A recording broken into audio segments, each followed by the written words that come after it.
si batu révolte. Et Beni Benabatu. Te Beni Batu. Pourquoi? Quand batu amoni nanga, que moto azala besoin mon konzasini, a commis rebelle.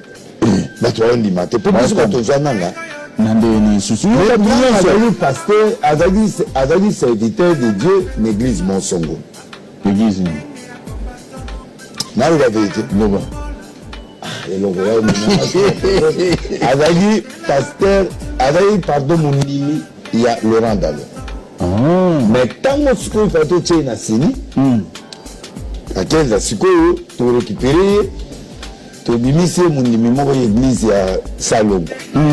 Pour côté on a besoin d'église de réveil mon tapis à candidat. De bimisé pena que église mon na Salongo. Il te tient bisona bangonio c'est pas ton nimi était pas présent, c'est pas présent Kabila. Wana zo le bien. Non, nana ba photo nana image nana ba modèle bien sûr biso ba na le base wana makamuto zo ba nzaka oui en fait oui azoto sa biso ekitu memi ngai ka kenza et la mampia nani peut-être motoka mo pepa kufa personnel mukuna toke na yeti to présenter na ba konzi et puis toke présenter na maison civile pour permettre ba rester à la candidat et biso va te voter toi comment me cause asini siko da l'autre année ko bobisa ko funga la to miss pour na ndimité to motoka nanga pourquoi à côté de ezo le gelai ezo le gelai ndenge zo la gai oui mais c'est de na zola ndenge akete bon éviter siko moi to solution exacte pour comme était avec l'ennemi donc siko la soirée était asa moi na mission biso la to memai tout ça.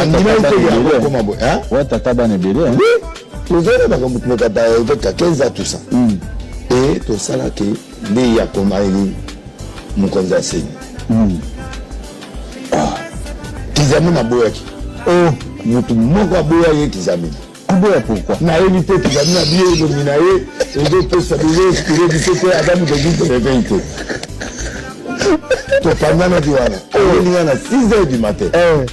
Menu na calme tout que me maïse wa abouya parce que c'est abouya bina na muté qui de réveiller en tout cas muto na vérité na je félicite le passé examen na bitu so mon ami ne so comme ni le abouya na niveau moga le bien la fabrication ya effectivement la vérité nzanga limsa auta na ina et pas Laurent Dalo.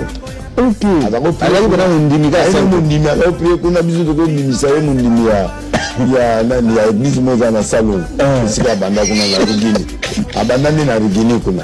Dès que diminué, c'est au salon le candidat Boutou. Le tout est représenté comme l'église de Rodo. Zamalim Sam. Zamalim Sam.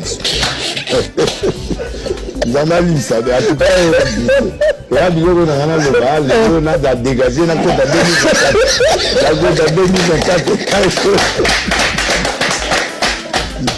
cas, on a dégagé. Seul le sabot, c'est la même chose. Il y a un bon soutenant, et soutenant et attaqué. Ma bête, dans la guitare, il faut que la vérité, qui a ça, mon nimia. Il y a Roland Dalo. Mais ce que nous autres sali, comme il faut réveiller un peu sa candidat. Net au juillet, président à 15 juillet, pour saluer le candidat du tout, tout commission de alors net de présenter Sigoyo, sauf qu'ils amènent un tabouet. Aboya qui est la télé, qu'ils amènent à aider le Rona Oloba. Aboya, on va tout à éduquer. Na total vie qu'ils amènent à l'oubli, na qui connaît à l'oubli, à Aboy. Oh, alors on dit Manasuka.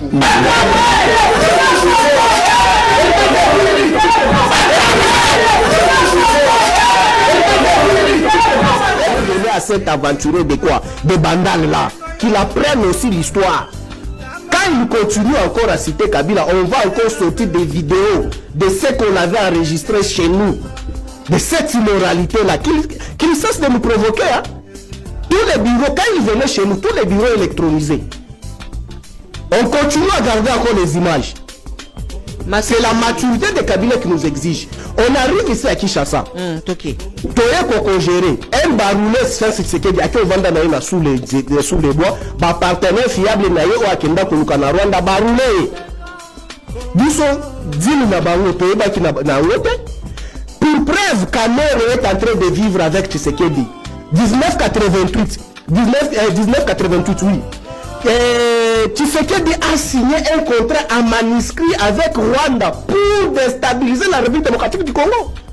Je vous mets témoin, Kamere est là, VPN économie aujourd'hui. Va lui consulter. Est-ce qu'à cette époque-là, c'est Kabila qui l'avait envoyé l'adresse à Rwanda pour aller signer même le contrat manuscrit? Nous sommes ici à Kinshasa maintenant. Bon, ok, on va congérer. Bon, qu'est-ce qu'il faut congérer? Maintenant, qu'est-ce qu'il faut faire pour la gestion? À cette époque-là, notre armée s'appellerait FAC. Comment est-ce que tu as changé de FAC à FARDC? C'est quand l'intégration, il y a des seigneurs de guerre, des Bomba, des Rubero et consorts. Le budget pour la sécurité, il faut battre autour la bango Zamba, intégrer la armée, na service, surtout. Tout ça là, la bango pour que tu retrouves que nous sommes en sécurité. Qu'est-ce qu'il faut faire? Pénélope FAC, économie, et FARDC. C'est pourquoi, surtout, Oyo Bazalaki, t'as quoi accompagner bango, bakotisa bango na armée. Non seulement na armée, bakota, bakoma ba mandataire, bakoma ba fonctionnaire, bakoma ba secrétaire général na mboka Oyo, est-ce qu'ils étaient congolais? Dis-moi. Bato bali pembe na Tshisekedi ba Soudanais mbe ba mema bango na Congo.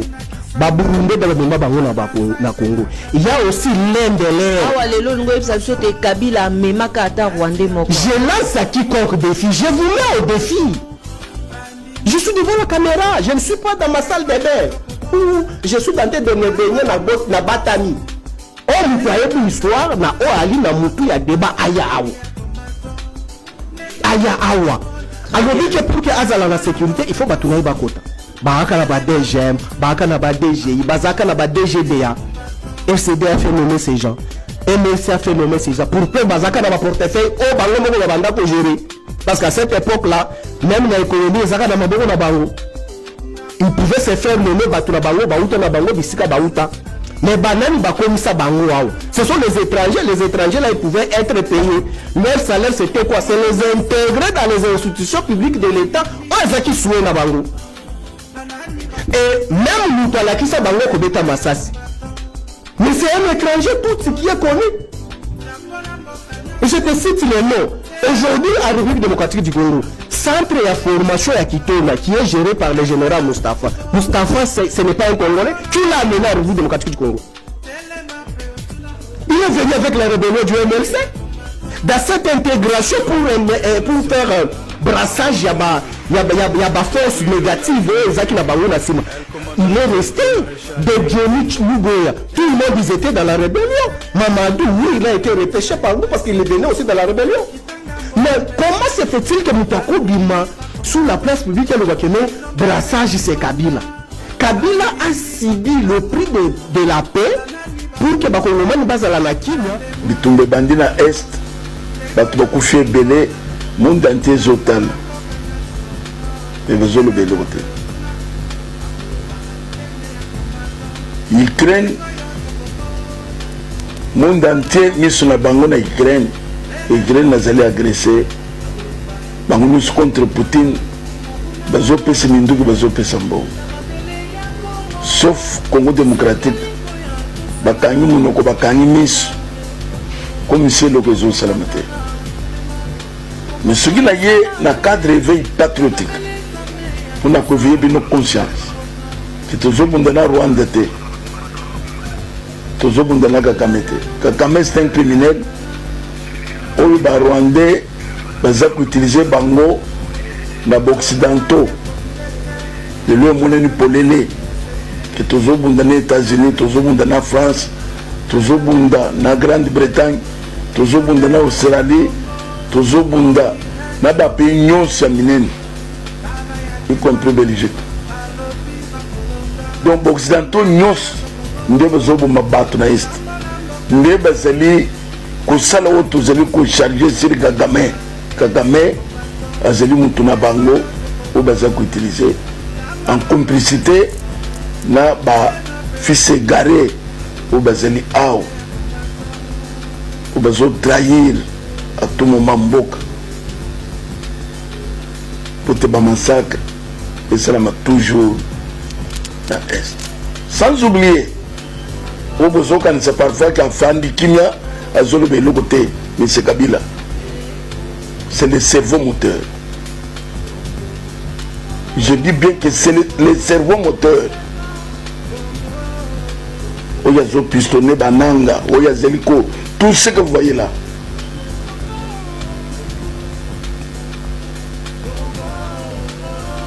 Mais ce peuple congolais que tant et coquille, la poningo au pour message nangai et comme le moutinons. Tango ekoki sikoyo lokola tososoli na batractation nyonso baoccidentaux bazosala mpona kocontraindre Congo démocratique ayoka na barebelle mais bango bayokanaka na Ben Laden te. Ben Laden tué tout ça bakomisaki terroriste mais bao biso tozoconsidere terroriste baterroriste bango bazoloba que il faut président de la République ayoka na bango. Ça nous disons non.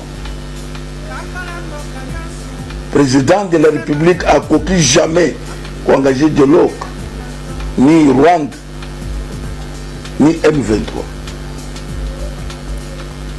Peuple congolais tout mis en charge. Toi envahir Babalabal. Comme Bande Konebiso, Bassana Niger, Bande Konebiso, Bassana Burkina Faso, Bande Konebiso, Bassana Bamali, pour bouter ces criminels occidentaux hors d'état de nuire. Pour ça, na bango ezali ya kokabola mboka parti ya est bazo yango bazo sala ko bazo pesa Rwanda mais basimbisi ye pour ba minerai bango ba exploiter ba futaka ye ce qui 2% sur 5%. Lokola basana Soudan plan na bango yango wana tokondima jamais ke mboka ni biso bakabola ngona ba mindele bande kwa Niger m'envahir l'ambassade de France jusqu'à ce qu'ambassadeur à Kimiaki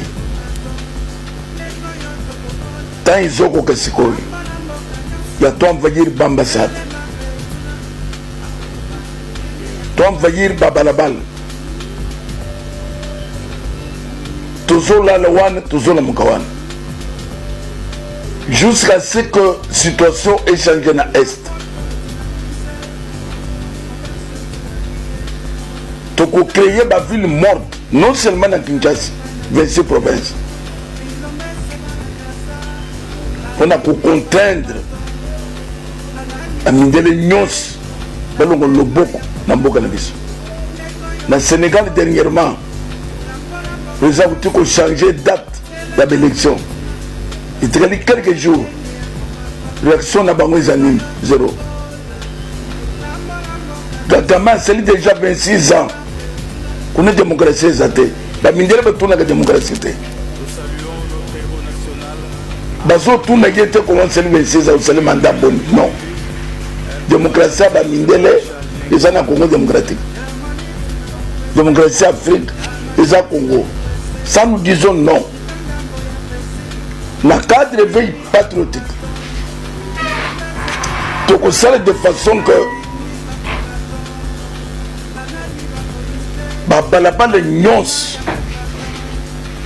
bakwe nyons ekozala mbayi tokosala ndenge bandeko basalaka na Algérie mpona kobengana badictateur bazalaki na bango toenvahir babisika nyonso même représentation na bango ezali awa na Congo démocratique de façon que tout transmettre bango message il y a que façon bazo que na biso nous disons non.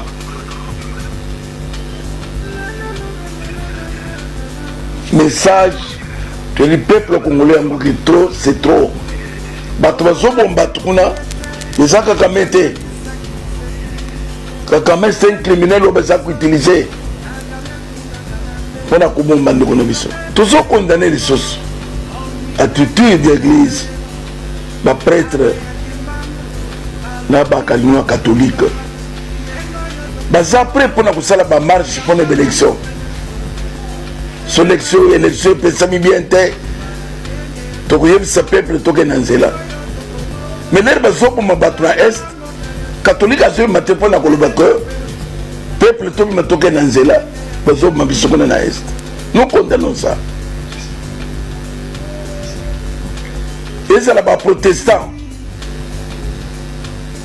Nous disons, la cadre patriotique vous a dans service, il y a Bapaya. Pour nous, puisque l'église, la bino, il y a Bapaya. Bozo tous, c'est pour cela, nous avons lancé un message. L'église nous y arrive. L'église nous, il y a originaire, autochtone, la tumanguiste. L'église nous, il y a Bampé Valong. L'église Nyons, il y a Bima, Baditalal, il y a l'église, il y a autochtone, origine en Ouezaliao, ils ont tiré origine na Bapayete. Tous ont discerné binomi balé, catholique na protestant, puisque vous avez l'église à Bapaya. Mais Ngonge Koki, tous ont lancé message à nos frères. Pasteur on a batalo. Bon, ce soit pédé, Joël Tatou, Bazaï Belé. Le comme ça, la diamant ici, là, Bangotou, Bakota, la Bible, Basi ma Bible, Bazakou manipuler bateau, na ville à Kinshasa. Bazo manipuler bateau, na ville à Kinshasa. Ba prophétie à l'Okuta. Zamba Kosala. Alève mes Zoya. Okene na paradis. Sabela Kaka. Ole bato ba kene misala, ole bato ba kene bilanga, ole bato ba sa la pêche, ole bato ba créer emploi, ole bato ba créer ba société, bato tout ba koma dimanche, moto na kiti na e, na Kisasa bato sambela. Mboka nini etongama na prière. Vous croyez mboka na binona ekotongama na prière? Bola dano ba passer, ya baluba, ya kasae, makabo bazo sala mboka wana. Tous les prophéties des pasteurs kassaïens, dans leur vision, c'est toujours Chilombo le gagnant. Bande des hypocrites, et vous êtes des lâches. Les gens souffrent partout dans le pays. Qu'est-ce que Chilombo a fait chez vous au Kassai? Au lieu d'aider votre frère Chilombo à bien gérer le pays, mais vous l'entêtez avec des prophéties fabriquées. Jusque-là, aucune vision, ni prophétie sur remboursement de l'argent de RAM que Chilombo et sa bande ont volé à la population. Pasteur Roland Dallot, où est ta prophétie 2023? Hypocrite et lâche. Francis Tatou, si, où est ta prophétie 2023? Des bandits en cravate. On comprend vos jeux. Vous manipulez les gens pour vos intérêts personnels. Dieu va s'occuper de vous comme il s'occupe de Denis Lessy. Ainsi dit l'Éternel. Avant les échéances électorales l'année prochaine, retenez ces jours et ceci. Il y aura un grand deuil dans ces nations. Un grand candidat. Dieu va l'héritier. Et un autre, il sera sur une chaise roulante. Parce que Dieu l'a décidé. Il n'y aura pas élection en 2023. Abonne-toi pour plus des vidéos, likez et partagez.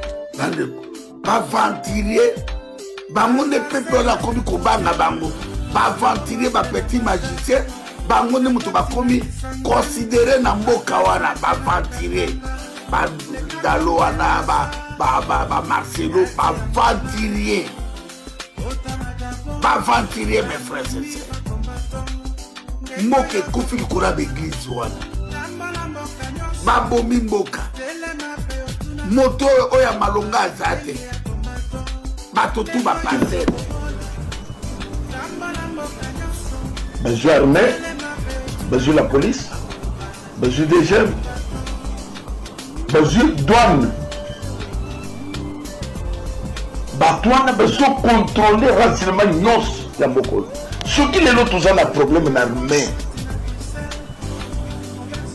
il y a trahison comme on a un Kabila. C'est ça. Il y a héritage de Tekin armée. Voilà, toujours na plateau na biso ceux qui lelo toujours na problème na armée cerveau menteur mon mboka Aristote Ndarime les amis Joseph Kabila. Nous avons attendu de soutenir Kabila. Ils ont participé à Kolanda Mukuna. Ce que nous connaissons c'est pour la faiblesse de la justice en Boka Nabiso. Il y a en réalité pas en prison Makala. Depuis la Kamala qui a violé mon amour sur comme les mamans Chimola. C'est parce que la faiblesse de la justice en Boka Nabiso tribalisée par coup de téléphone, d'appel, institution de l'Okuba, à la liberté à Koloba. Place à Mukuna, ils ont la prison Makala. Depuis ça, un scandale dans la mamie Chimola. La preuve, ce n'est pas un modèle. Et de deux. Nous trouvons une en divorçant plus de 3 fois, ils ont divorcé. À Bali Moussa de Bosso a divorcé, ce n'est pas un modèle. Yannick a divorcé, ce n'est pas un modèle. Bagana Mamichibola, ce n'est pas un modèle. On a vu tout ça, il n'a pas dit qu'il n'a pas de leçon comme un homme de Dieu appelle sa leçon. Il n'a pas, c'est pas un modèle. C'est médecine France dans la prison. En réalité, Mukuna, il doit faire dans la prison. C'est un prisonnier en liberté. Scandale et la Sanamboka. Je me pose la question, ce qui est réellement, quand on va la Kalamukaka, à Sambe la Waza, dans Zambe, vous êtes au Sambe la Pété, il faut que corriger le dit, qu'on est à 10 millions d'habitants, non, à éviter qu'on est à 100 millions d'habitants. Et il faut corriger le comité dans le territoire, 100 millions d'habitants, 26 provinces, 145 territoires. Et le faut voir. Donc, il y a besoin de retenir d'abord, nous devons le Bawana, comme nous avec Mukuna, avec la dignité de nos côtés à côté que le transmettre à mission. On a respect de nos côtés, c'est des épanaïs. Les sommes de côté, par tout le monde qu'on a les cadastres de scandale, à côté de la Bambali, qui est un scandale, à Panzana équipe, église, bâtiment à Panzana, on appelle situation de un pasteur responsable, façon on appelle si l'autre, à côté de la politique, il y a un scandale. Donc, c'est cela n'est pas digne, il y a des frères Bissou. Et puis, il y a un enfant. Pascal Mukuna, aux autres, on a Zéla n'a pas que Zouambongo. Qu'on soit fait de fonctionnement, qu'on va même que bala, et ça qui va avoir livre. Quand le bala va avoir livre, qu'on soit bon, pas que le bala, quand on a eu divorcé, nous qu'on a eu divorcé. Il y a une vidéo justement, il y a les bissotos. Mukuna, il va tout que nous avons fait le Azamio Swana, moi c'est ma Kabila. Mukuna avec les ambons de la libala, Mukuna avec les amis solo, Mukuna. On a ce moment-là avec Seka, avec la Mino, avec la Malano, avec le Pambo la Kabila, avec le Pambo la triple Kabila, Mukuna divorcé, à l'Isukambon la Kouakobala, Maman lui va passer un bongo. Maman lui va sunga et famille Kabila. Yémo Toya qui est pas Yémo Toya a eu divorcé. A vu moi si à Sika, moi sommes un petit protocole na ye, à Linga Balaye. Souvent que la question moi sur la famille Kabila, à Kouta la question moi sur avec aussi ma copine a passé mon solo, à ça qui fait na grand hôtel. Pendant que yé, on a que fréquenter famille Kabila. A on a que ma Kabila soit que dans le loto. Pendant que yé, on a que enveloppe na famille Kabila. Ma Kabila soit dans le loto, l'ingratitude. Si vous êtes un parent, vous devez vous embêter, on allait comprendre un pasteur et on a décidé qu'il n'y a aucune leçon, aucune moralité. Moto à souillé au Kédourbala, après sur le veste, après sur les chaussures, après sur une bonne allocation, après sur ma bacom, à aucune famille Kabila. Mais pas tout ce que tu dis aujourd'hui. Pour vous dire que Azam modèle était, Molanda était, place dans la prison. On a que ça la Kabila, a que ça André Félix c'était du lobby. D'ailleurs, Félix c'était la personne qui était que le Kabila Pessaï. Kabila Pessaï belé, Mukuna. Après ça, même pour ça l'équipe d'Awana, Kabila Pessaï un bon de belé, c'est le sens. Il a été soutenu ce monsieur. Donc, avant ma belle et la famille Kabila, c'est-à-dire que le pouvoir va respirer par la famille Kabila. Le lieu mais ce n'est pas un modèle. Ce qui il dit qu'il est pasteur. Il y a 5 ans. Il y a 5 ans. Vous avez vu tout le monde au sein de la famille. Vous avez entendu ma belle de l'immédiat. Au commis que film de la famille. Même les hommes de la Lola. nzambe tosambela lola akolingisa yo parce que fait tu osali na grade hôtel wana mbongo ezalaki fami kabila apesaki yo tala kamaselo donc ce n'est pas un modèle et à tout quelque chose plus loin est-ce que bino penza batu oyo tisiko boza ko soutenir Kabila est-ce que boza ba congolais mais en réalité ça dit que yende ça définir je suis réellement aza congolais soit azali kibemoto soit azali panafricain soit azali soit ça sens kibemoto oui ni baraté même Félix Tshisekedi asataka kana Kabila te lolenge muta salaka mukuna salaka mukuna est-ce que a un problème particulier na Kabila pour éviter est-ce qu'il y a que c'est là-bas il y a personne qui va passer là quand on va bala ndonga d'autres ma pesa auto la pesa rayote ma pesa rayote est-ce que il a un problème particulier avec Kabila je ne sais pas donc c'est lui qui a un problème ce n'est pas nous peut-être que on va sécurité na est alors il y a problème na yezali Kabila isengelité azala arrêté non problème na yezali nde yende mukuba azonga makala yende kwa kangaye pour ba scandale asali donc de mon point de vue on peut ne pas aimer Joseph Kabila Kabange, mais Joseph Kabila Kabange c'est un visionnaire, c'est un nationaliste à l'Ibaké-Mboka Oyo. Na âge à 29 ans, na dans la vidéo, moi j'ai secret à pasteur voici l'homme a ça la témoignage si Joseph Kabila Kabange le dit, moi na mobile ouais na âge à 29 ans, à vu pouvoir, à jouer se mettre la discipline ou à Zaki na voilà voici l'homme parce que Mutombo François a dit na 29 ans Kabila dit que sacrifier jeunesse na ye pour aller ko tia mboka ezana rai tozu armée tozu le ba élection salemi atiki na pouvoir ba comme sénateur a vu afanda kinya personnalité le longue yana on peut permettre à trouver ba mukuna on a un problème sérieux sur sa propre vie il a raté sa vie il n'a pas fait un bon ministère c'est pas un modèle ah ko ba makametali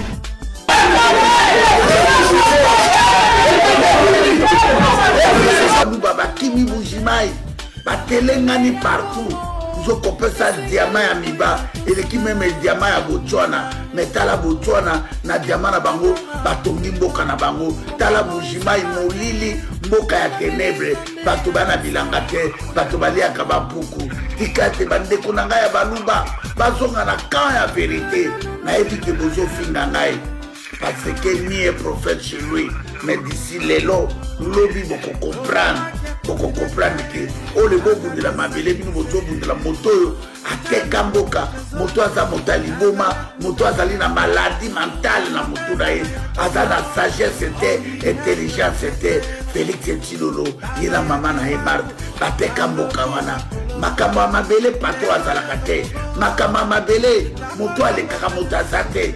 Soko ina umona ngana bilanga nayo pekisanga na lia masangu mais soko mona ngana boutique nayo kanga porte nayo soko mona ngana zosenga mbongo tonga poche nayo soko mona kingai kana bana na kiti nayo bengana ngana salon mais makama mabele biso tout aux aba peuple mokonzi biso tout aux aba propriétaire à mabele wana tatanzambe merci au pamboli région ya Bandundu tala bande kolanga la Bandundu ba ebi droit na bango te bazo tsala bango na politique ya mensonge